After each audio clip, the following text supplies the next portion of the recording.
well, I've been a bookworm since I could read, and sort of, I was really, the last 2 years of high school, and I had some amazing English teachers, and it was kind of the really figuring out what a play or a story can mean, sort of different meanings, and just the way that that changes the way one sees the events of that play, or the characters, if it's a play. A story is a story is a story, sort of no matter the language. And I think the way I interpret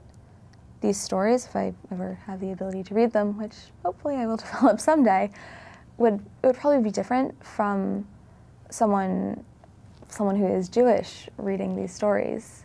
It's because it's a culture that's, I mean, maybe someone my age, born same time, same place, it's a different perspective than the people who are originally reading the stories. But it's probably closer, just because there is at least a religious continuity, whereas I'm completely unattached.